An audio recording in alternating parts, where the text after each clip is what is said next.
আমরা তো সবই নিয়ে আর নেই, তাহলে আমরা দিচ্ছি। ও আচ্ছা।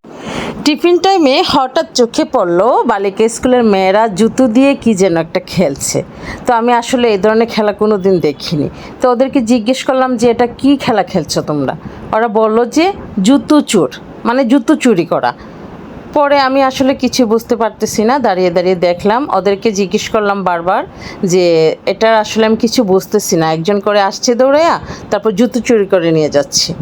তো ওরা এতটাই ব্যস্ত খেলায়, মানে আমি যে ওদের কাছে জানতে চাচ্ছি যে খেলাটা কি, ওরা আমার দিকে এতটা মনোযোগ দিচ্ছিল না।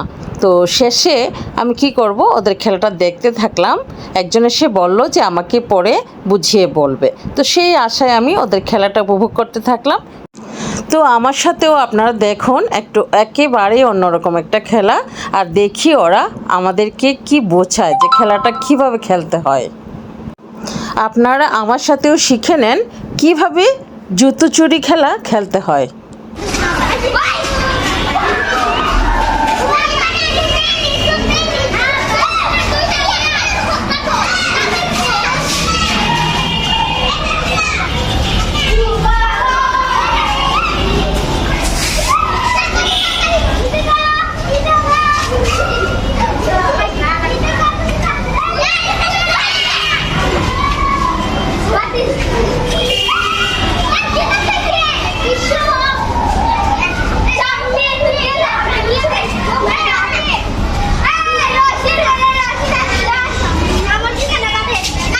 দেখুন না, খেলার নাম বলে জুতো চোর।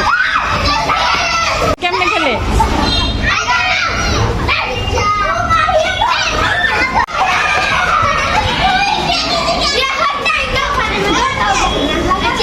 এইদিকে আসো, আমার বুঝাই দাও, আমি বুঝতেছি না। আসো, এটা কিভাবে, খেলাটা কিভাবে বলো তো?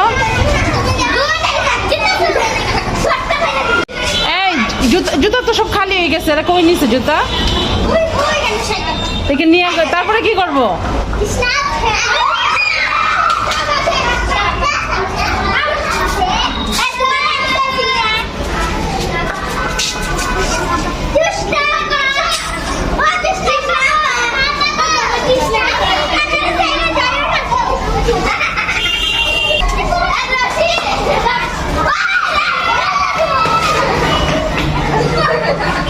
তোমরা এই খেলার কিচ্ছু বুঝছি না, আমার বোঝাও। মানে এখানে এই দাঁড়াও, খেলার নাম জুতা স্ন্যাপ, এখানে লাইনটার জুতা তুলব, তারপরে যে খেলানো হইব যে মানে যেটা এইখানে থেকে এখান থেকে ঈদল এখানে থাকবে, আর ঈদল থেকে হায়াসিরা যে এখানে আইবে জুতা চুরি করে নিব, আর এরা দৌড়। তো ধরতে তো পারছে না একজনও। একদম তো পারছে না, তার মানে আমরা তো সবই নিয়ে আর নেই, তাহলে আমরা দিচ্ছি। ও আচ্ছা আচ্ছা, ঠিক আছে, ভেরি গুড।